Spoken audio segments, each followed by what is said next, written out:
নমস্কার বন্ধুরা, gardening tricks with Kamal YouTube চ্যানেলে আপনাকে অনেক অনেক স্বাগতম। ফ্রেন্ডস, আজকে আমি আলোচনা করব বেগুন গাছের পরিচর্যা থেকে শুরু করে ফুল আসার পরবর্তী সময়, পাশাপাশি ফল ধরার পরবর্তী সময়ে কি কি পরিচর্যা করবেন, এই সময় আপনার বেগুন গাছের গোড়াতে কি কি সার দেবেন, কি কি ধরনের কীটনাশক এবং ফাঙ্গিসাইড ব্যবহার করবেন, সব নিয়ে থাকছে আজকের ভিডিওতে। পাশাপাশি আজকের ভিডিওতে আলোচনা করা হবে বেগুন গাছের বিভিন্ন রোগ পোকার আক্রমণ সংক্রান্ত বিষয়। সব কিছু নিয়ে আজকের ভিডিওতে পুঙ্খানুপুঙ্খ বিস্তারিত আলোচনা হবে, না স্কিপ করে কন্টিনিউ করুন। টবের মাটিতে বলুন আর ছাদ বাগানে বলুন আর কৃষিক্ষেত্রে বলুন, সব জায়গায় আমরা কিন্তু ফল পাওয়ার আশায় কিন্তু সবজি ফল ফুল চাষ করে থাকি। ফ্রেন্ডস, ঠিক তেমনই আজকে আমি দেখাবো কিভাবে শখের বশবর্তী হয়ে টবে বলুন আর বিভিন্ন পলিথিনের পাত্রে বলুন বেগুন গাছকে রোপণ করার পরে কি কি পদ্ধতিতে অবলম্বন করবেন, এর কতগুলো কাটিং পদ্ধতি আছে, এই কাটিং পদ্ধতিগুলো কিভাবে অ্যাপ্লাই করবেন সেগুলো আপনাদের নিয়ে বিস্তারিত আলোচনা করব।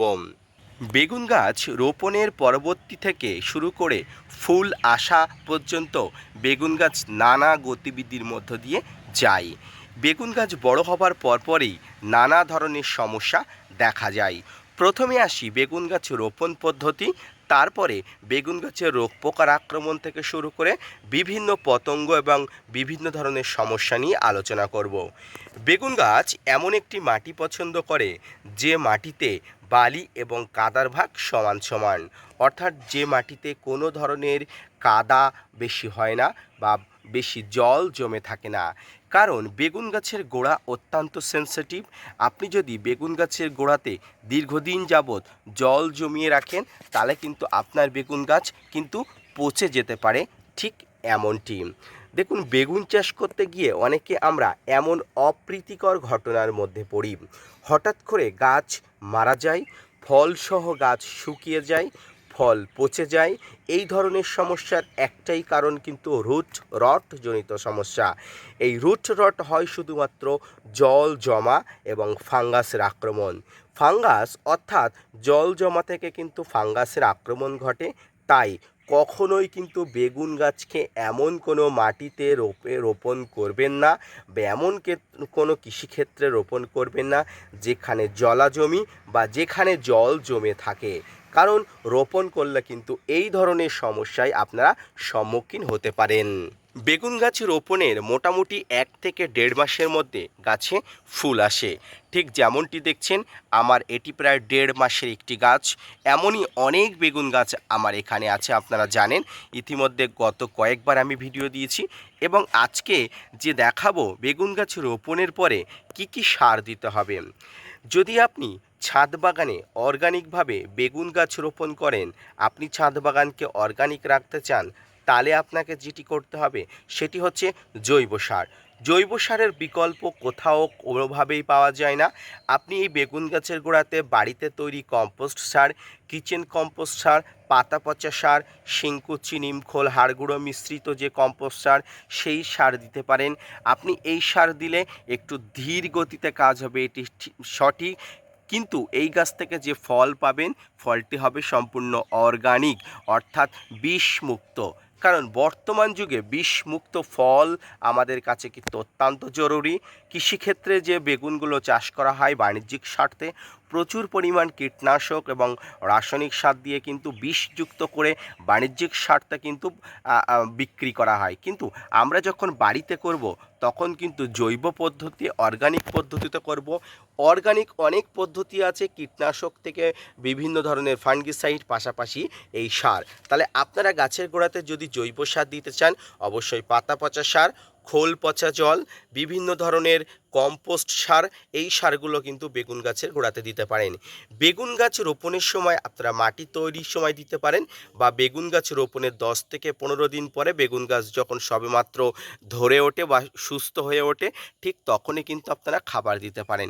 এই খাবার দেওয়া মোটামুটি 2 মাস অন্তর অন্তর বেগুন গাছের জন্য আপনি দিতে পারেন। তাহলে দেখবেন আপনার ছাদ বাগানের বেগুন গাছগুলো অর্গানিকভাবে আপনারা বাড়তে পারেন। যারা কৃষিক্ষেত্রে বিপুল পরিমাণ বেগুন চাষ করতে চান, তারা তারা ডিএপি এবং নাইট্রোজেন ঘটিত সারগুলো বেগুন গাছের গোড়াতে দিতে পারেন। যারা এমনি টবের মাটিতে রাসায়নিক সার দিতে চান তারাও কিন্তু ডিএপি এবং নাইট্রোজেন ঘটিত যে সার সেগুলো অবশ্যই দিতে পারেন। পাশাপাশি এই বেগুন গাছের গোড়াতে আপনারা আরও অনেক কিছু দিতে পারেন, যেমন শিংকুচি, নিমখোল, হাড় গুঁড়ো, ভার্মিকম্পোস্ট, এসওপি, সর্ষের খোল এবং বাদাম খোল। এবার আসি বেগুন গাছের রোগ পোকার আক্রমণ। বেগুন গাছ এমন একটি গাছ যে গাছ রোপণ থেকে শুরু করে বিভিন্ন ধরনের কীটপতঙ্গর আক্রমণ ঘটে, যেমন সাদামাছি, লাল মাকড়, বিভিন্ন পাতা এবং কাণ্ড ছিদ্রকারী পোকা। এই বেগুন গাছের সমস্যাগুলো তখন পাতা হলুদ হয়ে যাওয়া, পাতার পিছনে বিভিন্ন ধরনের লাল মাকড়ের আবির্ভাব, দেখতে পাচ্ছেন লাল মাকড়ের আবির্ভাব, এই ধরনের সমস্যা কিন্তু হয়ে থাকে। এই সমস্যাগুলোও কিন্তু আপনি সম্পূর্ণ জৈব উপায়ে বা রাসায়নিক উপায়ে আপনি রিমুভ করতে পারেন। প্রথমে জৈব উপায়ের কথা বলি। জৈব উপায়ে যদি করতে চান তাহলে আপনি নিম তেল ব্যবহার করতে পারেন। আপনি প্রতি সপ্তাহে একবার নিম তেল ব্যবহার করতে পারেন। নিম তেল অত্যন্ত কার্যকারী। প্রতি লিটার জলে 10 ml নিম তেল নিয়ে আপনারা এই ধরনের ছাদ বাগানের গাছে, বিশেষ করে এই ধরনের গাছে, যদিও আমি বেগুন গাছে নিয়ে কথা বলছি, এই বেগুন গাছে আপনারা প্রতি 10 দিন অন্তর দিতে পারেন। এছাড়াও আপনারা ফাঙ্গাসের আক্রমণ থেকে রক্ষার জন্য আপনারা বাড়িতে থাকা হলুদ, রান্নার কাজে হলুদ জলে গুলে নিয়ে আপনারা কিন্তু 2-3 দিন অন্তর অন্তর দিতে পারেন। হলুদ অ্যান্টিফাঙ্গাল, অ্যান্টিব্যাকটেরিয়াল, খুব ভালো কাজ করবে, ফাঙ্গিসাইডের কাজ করবে। এটি আপনি ব্যবহার করলে কিন্তু খুব ভালো কাজ দেবে। এর পাশাপাশি আপনারা যারা পেস্টিসাইড ব্যবহার করতে চান তারা জৈব পেস্টিসাইড হিসাবে কাকা পেস্টিসাইড ব্যবহার করতে পারেন। কাকা পেস্টিসাইডও কিন্তু অত্যন্ত দুর্দান্ত কাজ করে এই জৈব পেস্টিসাইড হিসাবে। দেখুন, বেগুন গাছের এই সমস্যাগুলো তো কিন্তু অনেক ধরনের সমস্যা। এই সমস্যাগুলোকে বলা হয় ব্লাইট সমস্যা, অর্থাৎ এই যে ছোপ ছোপ দাগগুলো কিন্তু এক ধরনের ফাঙ্গাস বলুন, ব্যাকটেরিয়া বলুন, আক্রমণজনিত কারণে। এই ধরনের সমস্যা হলে সর্বপ্রথম আপনাকে যেটা করতে হবে, পাতাগুলো কিন্তু কেটে দিতে হবে। কেটে দিয়ে পাতাগুলো কিন্তু আলাদা করে দিতে হবে। এবারে যে সমস্যার কথা বলবো সেটি হচ্ছে বেগুনের কাটিং পদ্ধতি। বেগুন গাছেও কাটিং পদ্ধতি অবলম্বন করা হয়। কাটিং পদ্ধতি করলে কিন্তু আপনার বেগুন গাছে প্রচুর ফলন হওয়া সম্ভব। যেমন কাটিং পদ্ধতি কি, দেখুন, কাটিং বলতে আমরা বুঝি কাটা, অর্থাৎ এই বেগুন গাছের যে একটা কাণ্ড থাকে, একটা কাণ্ড থেকে অনেকগুলো কাণ্ড করার জন্য কাটিং পদ্ধতি অবলম্বন করা হয়। এই কাটিং পদ্ধতিকে আবার 2 ভাগে ভাগ করা যায়, 2G পদ্ধতি এবং 3G পদ্ধতি। এই 2G পদ্ধতি বলতে বেগুন গাছের এই যে একটা কাণ্ডের মাথা থেকে, প্রথমে কাণ্ডের মাথা থেকে এইভাবে নখ দিয়ে কেটে দিলে যে পদ্ধতি হয় সেই পদ্ধতিকে বলা হয় 2G পদ্ধতি। এই পদ্ধতি অবলম্বন করলে আপনারা দেখতে পাবেন পারিপার্শ্বিক থেকে আরও কিন্তু কাণ্ড বার হচ্ছে। দেখতে পাচ্ছেন এখান থেকে বার হচ্ছে, এখান থেকে বার হচ্ছে। দেখতে পাচ্ছেন এই 2G কাটিং পদ্ধতি করার পরে কিন্তু কাণ্ড দেখুন এখান থেকে একটা বার হয়েছে, এখান থেকে একটা বার হয়েছে। এবার আপনি আবার এখান থেকে করতে পারেন, এটাকে 3G কাটিং পদ্ধতি বলা হয়। এই পদ্ধতি করলে গাছ ঝাঁকড়া হয়, গাছে ফুল আসার সম্ভাবনা বেশি হয় এবং এই পদ্ধতি অবলম্বন করলে কিন্তু গাছে প্রচুর ফল হতে পারে, এটি বলা হয়। তো ফ্রেন্ডস, এইভাবে কিন্তু আপনার ছাদ বাগানের বেগুন গাছকে কিন্তু আপনি পরিচর্যা করতে পারেন। পাশাপাশি যারা মাঠ বাগানি তারাও কিন্তু এই কাটিং পদ্ধতি অবলম্বন করতে পারেন। এর থেকেও কিন্তু আপনারা বৃহৎ আকারে ফলন পেতে পারেন। ছাদ বাগানে বেগুন গাছের ফলন, রোপণ এবং পরিচর্যা জৈব এবং রাসায়নিক উভয় পদ্ধতি আমি আপনাদের সঙ্গে আলোচনা করলাম। আপনাদের যে পদ্ধতি ভালো লাগে সেই পদ্ধতি অবলম্বন করবেন। পাশাপাশি বেগুন গাছের গোড়াতে বিশেষ করে এই সময়ে বর্ষাকালে প্রচুর পরিমাণ সমস্যা দেখা যায়। দেখুন আমার এই গাছটি দেখুন, এই গাছটিও কিন্তু প্রচণ্ড রুট রট জনিত সমস্যা হয়েছিল। গাছটির ট্রিটমেন্ট চলছে, যেমনভাবে আমি রুট রটের ট্রিটমেন্ট করি গাছটি কিন্তু ধীরে ধীরে ভালো হচ্ছে। জানি না কতটা সারভাইভ করবে, কিন্তু এই মুহূর্তে যে প্রাণের সঞ্চারটুকু দেখতে পাচ্ছি তাতে যেন মনে হচ্ছে গাছটি সুস্থ হয়ে উঠছে। তো এই পদ্ধতিতে গাছকে কিন্তু সুস্থ রাখতে হয়, ভালো রাখতে হয়। গাছের ড্রেনেজ হোল, টবের মাটির ড্রেনেজ হোল সবসময় ঠিক রাখবেন যাতে কোনোভাবেই জল না জমতে পারে। এবং এই ধরনের বেগুন গাছে সবসময় আপনারা ব্লাইটক্স জাতীয় উচ্চমাত্রার ফাঙ্গিসাইডগুলো স্প্রে করবেন।